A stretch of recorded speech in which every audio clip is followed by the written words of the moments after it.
ఆధ్యాత్మ రామాయణంలో అరణ్యకాండలో 7th సర్గ. ఇక్కడ మారీచ వధ, సీత అపహరణ గురించి చెప్పబడింది. శ్రీ మహాదేవ ఉవాచ అథ రామోపి తత్సర్వం జ్ఞాత్వా రావణచేష్టితం ఉవాచ సీతామేకాంతే శృణు జానకి మే వచః. శ్రీ మహాదేవుడు పార్వతీదేవికి చెప్తున్నాడు, ఇక్కడ రామచంద్రుడు రావణాసుడి కుట్రనంతా కూడా తెలుసుకొని ఏకాంతంలో సీతాదేవితో ఇలా చెప్తాం, సీత నా మాటలు జాగ్రత్తగా విను.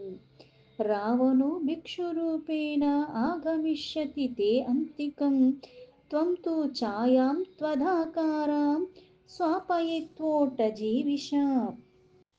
ఓ శుభాంగి, రావణాసుడు నీ దగ్గరికి భిక్షుకుడి రూపాన్ని దాల్చి వస్తాడు. అందుకే నువ్వు నీతో సమానమైన ఆకారం కలిగిన ఛాయని ఆ కుటీరంలో ఉంచి నీ నిజస్వరూపంతో అగ్నిలో ప్రవేశించు అని చెప్పాడు సీతకి రాముడు. అగ్నావదృశ్య రూపేణ వర్షం తిష్ట మమాజ్ఞయా రావణస్య వధాంతే మాం పూర్వవత్ ప్రాప్స్యసి శుభే. నా ఆజ్ఞ చేత అందు అదృశ్య రూపంలో 1 సంవత్సర కాలం నువ్వు ఉండు. తర్వాత రావణాసుని చంపిన తర్వాత నీవు నన్ను పూర్వంలాగే పొందగలవు అని రాముడు సీతతో చెప్పాడు. శ్రుత్వా రామోదితం వాక్యం సాపి తత్ర తథాకరోత్ మాయా సీతం బహిః స్థాప్య స్వయమంతర్దధేనలి. ఇలా రాముడు చెప్పిన మాటలు విన్న సీత అలానే ఆచరించింది. ఆమె ఒక మాయా రూపమైన సీతను మాయా ఛాయతో చేసి అక్కడ నిలిపింది. తాను మాత్రం అగ్నిలో అంతర్ధానమైంది. మాయా సీత తథా పశ్యన్ మృగం మాయా వినిర్మితం హసంతి రామమభ్యేత్య ప్రోవాచ వినయాన్విత. అంతటా మాయా సీత మాయా మృగాన్ని చూసి రాముడు దగ్గరికి వెళ్ళి నవ్వుతూ చాలా వినయంతో ఇలా అంది, పశ్య రామ మృగం చిత్రం కానకం రత్నభూషితం విచిత్ర బిందుభిర్యుక్తం చరంతమాకూతో భయం భక్త్వా దేహి మమ క్రీడా మృగో భవతు సుందరః. ఆ మాయా సీత రాముడితో ఇలాంది, రామ ఆ లేడిని చూడు, అది బంగారు మయంగా ఉన్నది, పైగా రత్నాలు ఆభరణాలుగా కలిగి ఉన్నట్టు ఎంతో విచిత్రంగా ఉన్నది, చూడ ముచ్చటగా అనిపిస్తున్నది, దాని శరీరం ఎంతో అద్భుతంగా ఉంది, ఆ వెన్నె చిన్నలు చూస్తూ ఉంటే వెంటనే వేగంగా వెళుతుంది, మళ్ళీ ఆగిపోతుంది, అటు ఇటు బిత్తరు చూపులు చూస్తున్నట్టుగా ఇంత నిర్భయంగా ఇక్కడ తిరుగుతున్నది ప్రభు, మీరు దాన్ని ఎలా అయినా సరే బంధించి నాకు తెచ్చివ్వండి, ఈ సుందరమైన ఆ జింకను నాకు క్రీడామృగని ఆడుకోవటానికి నాకు ఇవ్వండి అంది. తదేతి ధనురాధాయ గచ్చన్ లక్ష్మణమబ్రవీత్ రక్షత్వమతి యత్నేన సీత మత్ప్రాణవల్లభాం. అంతటా రాముడు సరే అని తన ధనుర్బాణాన్ని తీసుకుని వెళ్తుంటే లక్ష్మణ్తో ఇట్లా చెప్పాడు, ఓ లక్ష్మణ, నీవు నా ప్రాణప్రియమైన సీతను ప్రయత్నపూర్వకంగా రక్షించు అని. మాయినః సంతి విపీనే రాక్షసా ఘోరదర్శనాః అతో అత్ర వహితః సాధ్వీం రక్ష సీతామనిందితాం. వనంలో బహుమాయవులైన భయంకరమైన రాక్షసులు తిరుగులాడుతున్నారు, అందుకు నువ్వు చాలా పరిశుద్ధరాలైన సాధ్వీమణి అయిన సీతను చాలా జాగ్రత్తగా రక్షించు అని చెప్పాడు రాముడు లక్ష్మణుడికి. లక్ష్మణో రామమాహేదం దేవాయ మృగరూపదృక్ మారీచో అత్ర న సందేహ ఏవం భూతో మృగః కుతః. అంతటా లక్ష్మణుడు రాముడితో మళ్ళీ ఇలా అన్నాడు, దేవా, ఆ లేడీ రూపం దాల్చిన వాడు మారీచుడు అనటంలో సందేహమే లేదు, ఎందుకంటే ఇటువంటివి ఆ లేడీ ఎక్కడైనా కూడా ఉండే అవకాశమే లేదు, అది మాయా మృగమే. శ్రీరామ ఉవాచ యది మారీచ ఏవాయం తదా హన్మిన సంశయః మృగశ్చేదానయిష్యామి సీతా విశ్రమహేతవే. శ్రీరాముడు మళ్ళీ లక్ష్మణుడితో ఇలా చెప్తున్నాడు, అతడు నిజంగా మారీచుడే అయితే నిస్సందేహంగా వాణ్ణి తప్పక నేను వధించేస్తాను, అలా కాక మృగమే అయితే సీత ముచ్చట కూడా తీరిపోతుంది కదా, అది తీసుకొచ్చి పెడతాను అన్నాడు. గమిష్యామి మృగం బద్ధ్వా హనయిష్యామి సత్వరః త్వం ప్రయత్నేన సంతిష్ట సీతా సంరక్షణోద్యతః. నేనిప్పుడే వెళ్తాను. త్వరగా ఆ మృగాన్ని బంధించి నేను తీసుకురాగలను. అంతవరకు నువ్వు సీతని రక్షించు. చాలా జాగ్రత్తగా ఉండు అని చెప్పాడు. ఇత్యుక్త్వా ప్రయయౌ రామో మాయామృగమనుద్ధృతః. మాయా యదాశ్రయా లోకమోహిని జగదాకృతిః. ప్రపంచరూపిణి జగన్మోహిని అయిన మాయ ఎవరిని ఆశ్రయించి ఉన్నదో ఆ రాముడే ఇలా చెప్పి మరి మాయా మృగాన్ని అనుసరించి పరిగెడుతున్నాడు. అంటే ఇక్కడ ఏ మాయ కూడా పరమాత్మ మీద పనిచేయదు. ఎందుకంటే మాయను తన ఆధీనంలో పెట్టుకుని అన్నిటినీ కూడా మాయకి మోహానికి లోబడేలాగా లీలలు చేస్తున్నవాడే పరమాత్మ. కానీ ఇప్పుడు ఆ మోహానికి లోబడినట్టుగా దాన్ని ఆశ్రయించి ఉన్నట్టుగా మళ్ళీ ఇదొక లీల. నిర్వికారశ్చిదాత్మపి పూర్ణోపి మృగమన్వఘాత్ భక్తానుకంపి భగవానితి సత్యం వచో హరిః.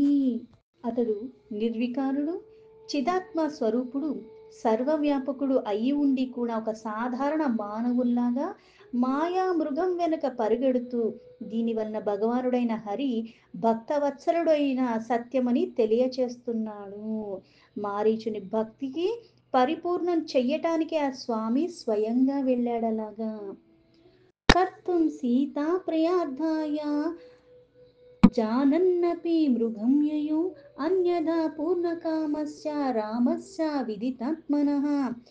ఎలా అయితే రాముణ్ణి అన్నీ వదిలేసి రామనామ స్మరణలోనే భయానికి లోబడిన ఏదైనా సరే తను చేసిన దాన్ని మళ్ళీ సరిదిద్దుకునే ప్రయత్నంలో అన్నీ విస్మరించి జటావల్కలు ధరించి ఉన్నట్టుగా సాధు సత్పురుష రూపంలో జీవితాన్ని గడుపుతున్నవాడు ఆ మారీచుడు. కానీ ఇప్పుడు ఉన్న సందర్భంలో ఇంకేది దిక్కులేక ఈ కార్యాన్ని చెయ్యవలసి వచ్చింది. రాముడి చేతిలో అన్న నాకు మరణం వస్తుందని. అందుకే ఇక్కడ భక్త వత్సలుడు, ఆ భక్తికి మెచ్చుకునేవాడు, ఆ భక్తికి లొంగిపోయేవాడు, దాన్ని సత్యం చేయిస్తున్నందుకే ఇక్కడ మారీచుడిని భక్తిని పరిపూర్ణం చేయటానికే తానే స్వయంగా వెళ్ళాడు.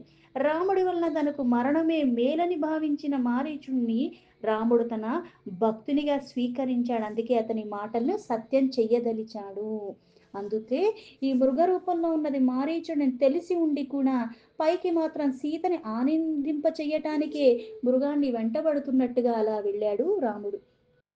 మృగేణ వా స్త్రియా వాపి కిం కార్యం పరమాత్మనః కదాచిద్ దృశ్యతే అభ్యాసే క్షణం తావతి లీయతి. అలా కాకపోతే పూర్ణకాముడు ఆత్మజ్ఞుడు భగవానుడైన రాముడుకు మృగముతో గాని స్త్రీతో గాని ఎవరితోనూ ఎటువంటి ప్రయోజనము లేదు. ఆ మృగము ఒక్కసారి దగ్గరగానే కానవస్తుంది, మరో క్షణంలో దూరంగా పారిపోతూ దూకుతూ అలాగా దాగులు మూటలాడుతున్నట్టుగా దాక్కుంటుంది.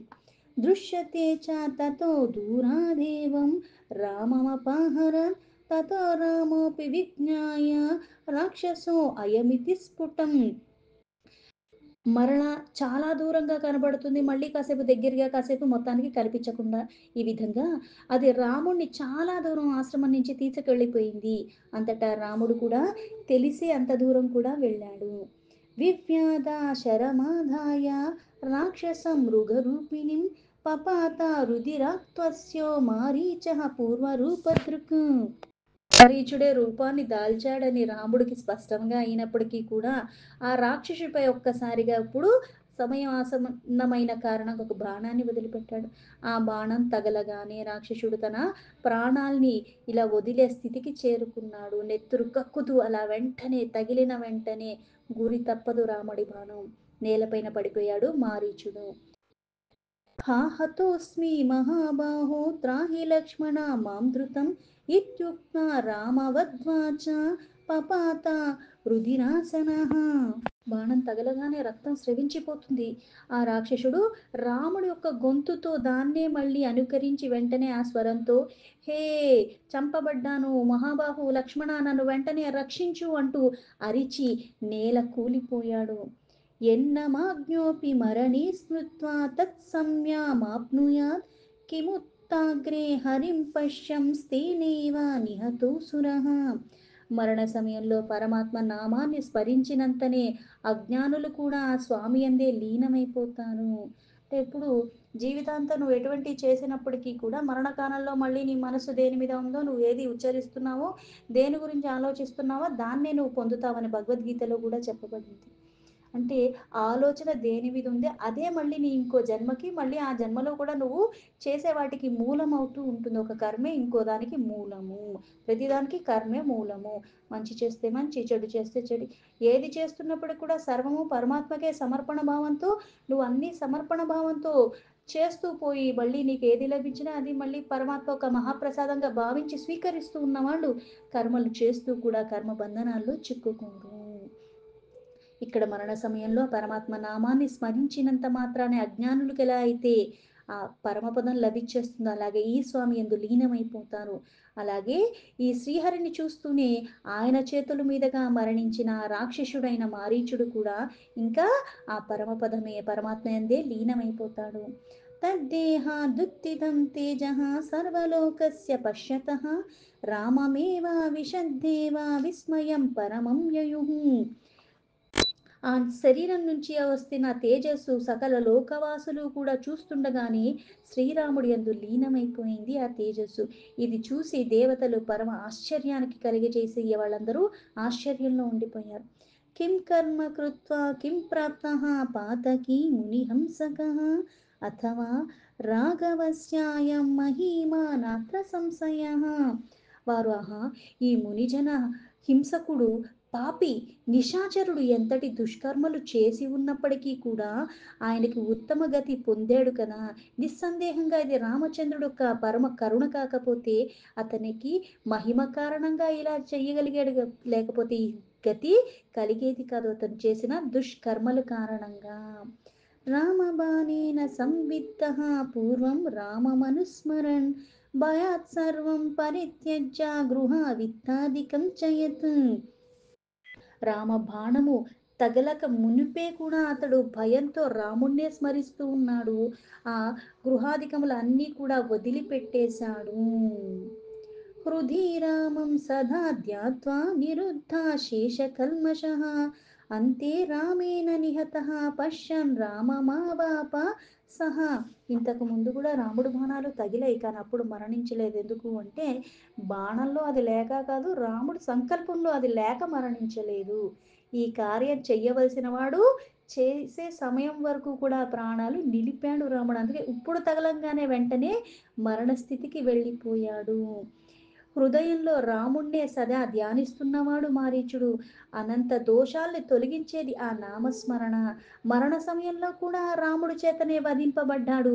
ఆ రాముణ్ణే చూస్తూ రాముణ్ణే స్మరిస్తూ రాముణ్ణే పొందాలన్న కోరికతో ఉన్నవాడు. అందుకే పొందగలిగాడు. అంటే చూసేది వినేది చేసేది అన్నీ ఒక్కటైపోయినప్పుడు దాని కారణంగా లభిస్తాయి. ద్విజో వా రాక్షసో వాపి పాహి వా ధార్మికోపి వా త్యాజన్ కలేవరం రామం స్మృత్వా యాతి పరం పదం. బ్రాహ్మణుడైనను రాక్షసుడైనా పాపి అయినా ఎవ్వరైనా సరే ధర్మంగా చేస్తున్నావు అధర్మంగా చేస్తున్నావు ఏదైనా సరే నామస్మరణ తెలిసి చేసినా తెలియకుండా చేసినా ఎవరో చేస్తున్నారు కాబట్టి చెయ్యవలసి వచ్చి చేసినా సరే ఈ స్మరణ చేస్తున్న కారణంగా ఆ దేహం వదిలేవాడు పరమ పదాన్నే పొందుతాడు. అది ప్రక్షాళన చేసేస్తుంది నామస్మరణ. అలాంటిది ఇంకా అనన్యమైన భక్తితో చేస్తే ఇంకా దానికి పరాకాష్ఠ స్థితికి చేరుకుంటారు వాళ్ళు. इति ते अन्योन्यमाभाष्य ततो देवा दिवं ययुः రామస్తచ్చింతయామాస మ్రియమానో సురాధమః. ఈ విధంగా పరస్పరము సంభాషించుకుంటూ దేవతలు స్వర్గానికి మళ్ళీ వాళ్ళు తిరిగి వెళ్ళిపోయారు. హే లక్ష్మణేతి మద్వాక్యమనుకుర్వన్ మమారకిం శుత్వా మద్వాక్య సదృశం వాక్యం సీతాపి కిం భవేత్. రాముడు ఇట్లా చింతిస్తూ ఈ రాక్షస అధముడు మరణిస్తూ కూడా నా స్వరంతోనే హే లక్ష్మణ అని అరిచి మరీ ప్రాణాల్ని వదిలేశాడు. నా స్వరం పోలిన స్వరంతో పలికిన మాటలు కాబట్టి ఇప్పుడు సీత ఏమగునో కదా. इति चिन्ता परीतात्मा रामो दुरान्व्यवर्तत सीता तद्भाषितं श्रुत्वा मारीचस्य दुरात्मनः. ఇలా తలపోతూ చింతాక్రాంతుడై రామచంద్రుడు ఎంతో దూరంగా ఉండి కుటీరం వైపుగా మళ్ళీ తిరిగి వస్తున్నాడు. ఇక్కడ సీతాదేవి దురాత్ముడైన మారీచుడు పలికిన విని ఆ భయానికి లోబడింది. ఇదంతా కూడా మాయ అని చెప్పటానికి మళ్ళీ అక్కడ ఛాయ, మాయా రూపంలో ఉన్న సీత. ఇప్పుడు అక్కడి నుంచి మాట్లాడిన మాటలు ఇక్కడికి వినిపినప్పుడు మళ్ళీ అక్కడి నుంచి రాముడు అది నేను గాదు, అది మారీచుడు అని చెప్తే వీళ్ళకి వినపడవా? అంటే ఇదంతా లీల. ఆ మాట వినపడినప్పుడు ఈ మాట ఎందుకు వినపడదు? అక్కడి నుంచి రావటానికైతే తినక సమయం పడుతుంది.